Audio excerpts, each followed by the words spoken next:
Бүгүнкү чыгарылышыбыздын бейнеси. Алымдардын султаны. Дин бузарларды өзүнүн курч илими менен чөгөлөткөн, кол көтөрүп алакан жайса дуасы кабыл болгон кыракы инсан.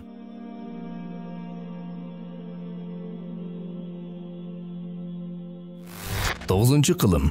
Борбор Азия. Улуу диний талаш тартыштар жүрүп жаткан доор. Ошол алай-дүлөй мезгилде адамдардын ак ишенимдерине ар кандай вирустар кирип, көп сандагы мусулмандар туура жолдон адашып жатты. Атүгүл, кээ бир ишенимдер өлкөлөр ортосунда кастык мамилени пайда кылып, карандай калкка коркунуч туудуруп турган. Эми бир тууган, бүтүндөй мусулман журтун кооптондурган мындай дүрбөлөңдөрдүн автору ким деп ойлойсуз? Албетте, ыйык динди идеологияга айлантып, аны саясатка аралаштырган агымдар. Ооба, ар бир доордо шайтандын аскерлери болот. Алардын максаты бир гана үммөттү туура жолдон адаштыруу. Ошол сыңары ар бир доордо шайтан аскерлерин артка чегинткен Аллахтын аскерлери болот. Алардын максаты үммөттү адашуудан сактап, туура жолду көрсөтүү. Мына ошондой эрендерин сап башын толуктаган дагы бир султан илимдин терең деңизине сүңгүп кирип, андан кымбат баалуу асыл таштарды алып чыгып, ошол аркылуу диндин далилдерин кооздоп бекемдеген Имам Абу Мансур Аль-Матуриди Ас-Самарканди. Имам Абу Мансур мусулман журту акыйда жагынан кыл учунда турган кезде ат көтөргүс эмгек менен Ахлу Сунна валь Жамаат ишенимин сактап калган эки инсандын бири болгон. Анын толук аты Абу Мансур Мухаммад бин Махмуд Аль-Матуриди Ас-Самарканди. Абу Мансур деген лакап менен аталып калгандыгынын себебин ар ким ар кандай баяндайт. Бирөөлөр анын Мансур аттуу баласы болгон дешет. А бирок тарых беттеринде ал тууралуу такыр эскерилген эмес. Имам Матуриди өзүнүн Тауилатул Кур'ан аттуу китебинде Абу Мансур деген лакапты Мансур аттуу уулду болууну каалаган адам дагы койсо болор экендигине жана өзү дагы ошондон улам Абу Мансур деген лакапты койгондугуна ишара берип кеткен. Ал эми анын куттуу ата теги Нурлуу Мадина шаарында пайгамбарыбыздын айтылуу төөсү косуа чөккөн үйдүн ээси 90 жаштан өтүп калганда байыркы Константинополь, азыркы Стамбулга ислам динин жеткирүүгө аттанган улуу сахаба Абу Аюб Аль-Ансари радыйаллаху анхуга барып такалат деп Китабут Таухид китебинин кириш сөзүндө Фатхулла Хулейф баяндай кеткен. Ал эми айрымдар анын бул сөзүнө кайчылаш пикир билгизип, ал түрк тектүү аалым болгон дейт. Себеби Имам Матуридидин чыгармаларында түрк тилине жакын түшүнүксүз сөздөрдүн орун алышы анын араб тектүү эмес экендигин далилдеп турат деп айтышат. Бирок Имам Абу Мансурду араб тектүү деген аалымдардын айтымында имамдын чыгармалары атайын ошол замандагы адамдарга ыңгайлаштырылып, нукура арабча эмес, балким күнүмдүк жашоодо колдонулган жалпак сөздөр менен аралаштырып жазылган дешет. Кандай болгон күндө да Орто Азия элинен чыккан залкар аалым. Биз муну менен сыймыктана жүрөлү. Имам Матуридидин туулган жылы туурасында так маалымат жок. Бирок айрым китептерде 238-хижри, 853 милади жылы азыркы Өзбекстандын Самарканд облусуна караштуу Матурид кыштагында төрөлгөндүгү жазылган. Ал эми анын бала чагы ошондой эле аны эрезеге жеткирген ата-энеси тууралуу тарых барактарында жазылган эмес экен. Ооба, ушул сыяктуу тарыхы такталбай көмүскөдө калып кеткен диндеги улууларыбыз арбын. Карындагы баланын хан болорун ким билет? Бешиктеги баланын бек болорун ким билет? Көбүн эсе мындай маанилүү инсандардын өмүр жолунун такталбай калгандыгынын себеби да ушул. 9-10 кылымда Борбор Азиянын бардык аймактары өрчүп, коомчулукта соода сатык иштери, дыйканчылык, кол өнөрчүлүк, чыгармачылык, маданият жана илим-билим тармактары катуу өнүккөн. Өзгөчө ошол убактарда Бухара, Самарканд, Балх, Герат, Мирв, Нишапур шаарлары ар тараптан өсүп, Рудаки, Фирдауси, Фараби, Аль-Бируни, Ибн Сина жана Имам Абу Мансур Аль-Матуриди сыяктуу залкар инсандар чыгып турган. Ошентип, замандын гүлдөгөн чагында төрөлүп торолгон Абу Мансур 10 жашында илим жолуна аттанып, Самаркандтагы белгилүү Дарул Жузжания окуу жайына тапшырат. Ал жакта мазхаб башчыбыз Имам Абу Ханифа рахматулла алейхинин фикхи маселелерин жана акыйда илимдерин дыккат иликтеп окуган. Ошондой эле айрым риваяттар боюнча 20дан ашык жолу Басра шаарына сапар чегип, ал жердеги мыкты акыйдачылардан дагы тажрыйба алгандыгы тарых беттеринде жазылган. Ал эми анын устаттары өз доорунун мыкты аалымдары эле. Алардын эң эле белгилүүлөрү Абу Наср Аль-Аязи рахматулла алейхи. Тарыхчылардын айтымында Абу Наср Аль-Аязи Мавараун Нахр жана Хурасанда 100 жылда бир келүүчү аалымдардын бири болгон дейт. Ошондой эле Абу Бакр Аль-Жузжани жана Нусайр ибн Яхья Аль-Балхи рахматулла алейхимдер.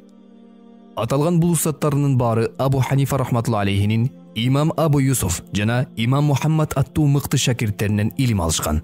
Демек, Абу Мансур аль-Матуриди рахматулла алейхи улуу имам Абу Ханифа рахматулла алейхинин чөбүрө шакирти болгон.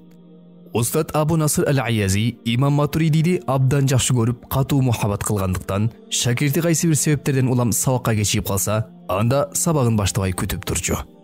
Эгерде имам Абу Мансур алысырактан көзүнө учурап калса, анда аны таңыркоо менен карап туруп, "Роббука яхлуку ма яша ва яхтар" эген өзү каалаганын жаратат да каалаганын тандап алат деген аятты окуп койчу.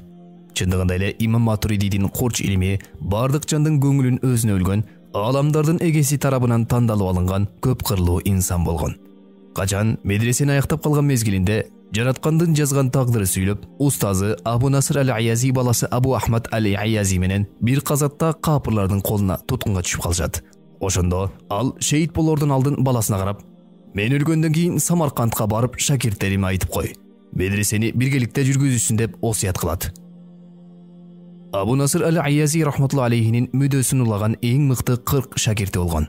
Алардын ичинен эң эле илимдүүсү имам Абу Мансур аль-Матуриди Дарул Жузжания окуу жайынын өтүнүн колго алып, курдаштары менен чогуу жетектеп калат. Анын ислам динине келтирген эң чоң пайдасы ар түркүн агымдардын жасаган чабуулдарына көкүрөк тосуп, Ахлу сунна вал жамаат ишенимин таза сактап, туура акыйданы урпактарга жеткирген. Акыйда мусулманга абадан да зарыл. Себеби диндин калган амалдары акыйданын үстүнө курулат. Кимдин акыйдасы канчалык туура жана бекен болсо, анын амалы да ошончолук туура жана бекен болот. Ал эми акыйда канчалык ката болсо, анда амалдары да ошончолук ката болот. Андыктан акыйданы туура үйрөнүп, жүрөккө сиңирүү ар бир мусулманга милдет. Эгер алтын доорго үңүлсөк, сахабалардын доорунда ыйман акыйда маселесинде эч кандай карама-каршылыктар, айырмачылыктар же болбосо түшүнбөстүктөр болгон эмес. Себеби алар пайгамбарыбыздын таза таалим тарбиясын алгандыктан, бардык нерселерде ишенимдери, түшүнүктөрү жана ойлору таза болгон. Ал эми агымдардын келип чыгуусу, анан ага карата акыйда илиминин негизделүүсү үммөт алтын доордон алыстагандан кийин башталган. Адашкан агымдардын пайда болуусу Кур'ан-ы Каримдин маанилери жашыруун болгон аяттарын жеке түшүнүктөрү менен чечмелөөгө тырышып, Кур'ан жана хадиске каршы келген байыркы инд жана грек философторунун кээ бир ишенимдерин алуудан улам болгон.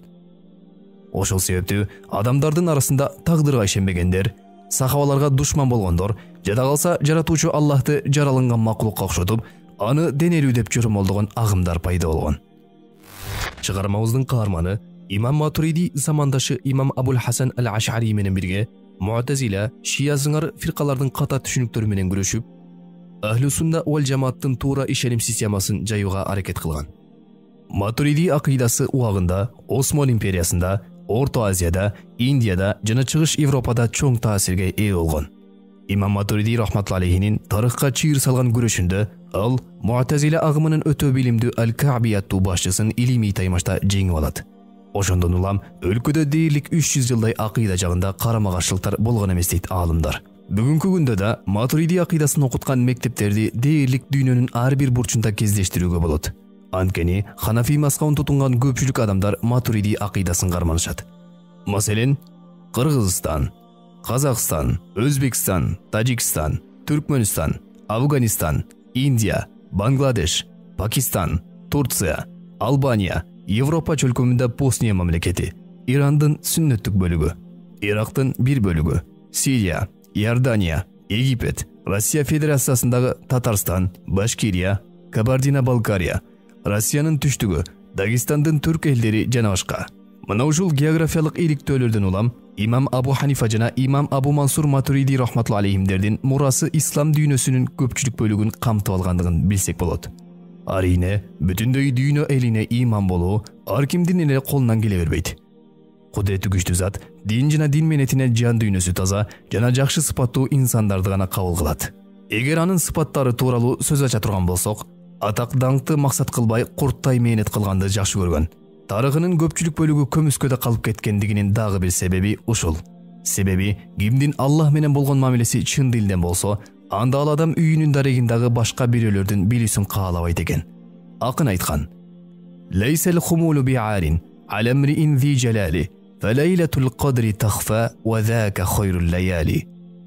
Белгисиз болуу айып эмес кадыр барктуу инсанга. Кадыр түн да белгисиз түндөрдүн артыгы болсо да. Эгер сен бүгүн акырын үн менен мээнет кыла берсең, эртең жасаган ак эмгегиң бийик үн менен сени айтып чыгат дейт улуулар. Ансыңары улуу имамдын эмгегинин түшүмү дүйнөнүн булуң бурчунда өнүп өстү. Мындай тыянактар имамыбыздын ихлас менен кылган эмгегин жараткан Аллах кабыл кылгандыгын айгинелеп турат. Анын дагы бир өзгөчөлүгү дүйнөдөн оолак болгондугу. Бийликтегилердин ага канчалык көз артып турса дагы хан ордонун молдосу болуу ал үчүн шермендечилик эле. Атүгүл алардын жөнөткөн белектерин дагы кабыл алган эмес. Жашоосунда пенделерден бир дагы нерсе үмүт этпей, эл катары дыйканчылык менен адал эмгек кылган. Ал эми дин илимин окутуу менен дүйнө табууну такыр каалаган эмес, жана башкаларды дагы ошол нерсеге үгүттөгөн. Өтө зирек, кызыл тилдүү чечен жана ар убакта акыйкатты тайманбай айткан жан эле. Тарыхта анын таасирлүү окуясы баяндалат. Бир мезгилдерде мамлекеттин бюджети азайып, ишчилерге айлык маянасын чыгара албай калганда, ошол убактын падышасы зулумдук менен адамдардан салык талап кыла баштайт. Ар тарапка чабармандарды жөнөтүп, салык өкүмүн жарыя кылдырдат. Ошондой эле бардык имамдарды, казыларды бир жерге чогултуп, катар кылуу кайрылуу жасайт. Ал жыйынга имам Матуриди дагы чакыртылган эле. Качан катчы падышанын салык тууралуу жазылган катын окуп бүткөндө, имам Матуриди ага карап, "Сен бизге падышабыздын сөзүн жеткирдиң. Эми биздин сөзүбүздү дагы ага жеткирип кой. Падышам, сен бизге зулумдук кылганды көбөйтө бер. Биз сага түндө ыйлап дуа кылганды көбөйтөбүз" деп салмактуу сөз айттырып жиберет. Деги эле кандай гана башчы болбосун, катасын ачык эле айтып жеке пикирин калыс билдире алган. Жана эң негизгиси мустажабут даават, дуасы кабыл болгон олуя инсан эле. Ал эми кылган эмгектери, калтырган мурастары туурасында айта турган болсок, алардын арасынан өзгөчө түрдө Китабут Таухид китебин баяндабай коюуга болбойт. Себеби бул китебинде дээрлик бардык агымдардын өкүлдөрүнүн суроолоруна жооп жазып, алардын ката түшүнүктөрүн четке кагуу менен Ахлу сунна вал жамаат акыйдасын чындык экендигин далилдеген. Андан кийин эле эң эле көрүнүктүү жана эң эле көлөмдүү эмгеги Тауилатул Кур'ан же Тауилату Ахли сунна. Бул китебинде фикх, акыйда, кыраат жана лугат маселелери козголгон. Бирок эмгегинин эң негизги мазмуну жана башкы максаты Ахлу сунна вал жамааттын акыйдасын коргоо болгон. Дээрлик 90 жылдык өмүрүн динге арнаган бул аалым жалаң гана акыйда тармагында эмес, фикх жана тафсир жаатында дагы эмгектерди жазып чыгууга жетишкен. Тилекке каршы аталган эки китебинен башка көптөгөн эмгектери күнүбүзгө чейин жетип келген эмес. Ислам дини агып жаткан дарыя болсо, андан ар ким өздөрүнүн колундагы идишине, анын көлөмүнө жараша суу алат. Идиштин кичинелиги көпчүлүктүн суусундугун кандырбайт. Жана ошол идиштин кирдиги ичиндеги сууну булгаганы менен агып жаткан дарыяны булгай албайт. Демек, Муътазила болсун, же Карромия болсун, алардын пенделик пикирлери нукура ислам динин туюндурбайт. Анткени алар жөн гана түшүнүктөр. Ал эми түшүнүктөр ат айтып тургандай эле кимдир бирөөнүн аң сезими, билим деңгээли, максат жана ниеттерине жараша калыптанат жана аларды ар убак кемчиликтер коштоп жүрөт. Ошондуктан арулукту, тазалыкты, чынчылдыкты, билимдикти, тынчтыкты, адилеттүүлүктү, сабаттуулукту, акылмандыкты, ой жүгүртүүнү, акыл калчоону, мыкачылыкты эмес боорукердикти, бузууну эмес курууну, өтмүштөн жана жаңылыштардан үлгү алууну үндөгөн исламдын ишеним, ибадат жана адептик баалуулуктарын үйрөткөн Ханафи Матуриди окуусун туура булактардан үйрөнүү кажет. Ислам тарыхында өзгөчө орду болгон имам Абу Мансур аль-Матуриди 944-жылы Самаркандта дүйнөдөн кайткан. Анын сөөгү Чакартиза деген жерге коюлган. Анын шакирттеринин бири Хаким Самарканди рахматулла алейхи качан имам Матуриди рахматулла алейхи каза болгондон кийин анын кабырына бир жазууну чектирип жаздыртып койгон. Бул кабыр өз ичине илимдерди чогулткан жана аны таркатып үйрөтүүдө бардык күчүн сарптаган, ошондон улам анын калтырган эмгектери динде даңазаланган инсандыкы деп жазылган. Имамдын көрүстөнүнө адамдарды коюуда эки шарт талап кылынган. Биринчиден аты Мухаммад болуш керек. Экинчиден муштахид аалым болуш керек. Айрым риваяттарда имам Матуридидин жанына өзү мужтахид, ысымы Мухаммад болгон 3000 аалым коюлган деп айтылган. Совет торунда имам Матуридинин кабыры кароосуз калып, жергиликтүү элге үлүш жер катары бөлүнүп кеткен. Ошол себептүү мындай улуу аалымдын сөөгү курулган үйлөрдүн астында калып кете берген. Кийинчерээк жер тилкеси орустар тарабынан бир жөөткө сатылат. Ошол мезгилдерде анын кабыры өтө начар абалга келип калган эле.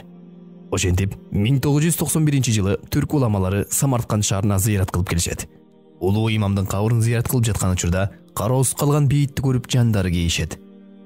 Анан түрк алымдар күйүттөнүшүп, Стамбулдагы Ихлас фирмасынын колдоосу менен ошол тилкени 1996-жылы $30,000 сатып алып, кабырды кайра калыбына келтирүү иштери башталган.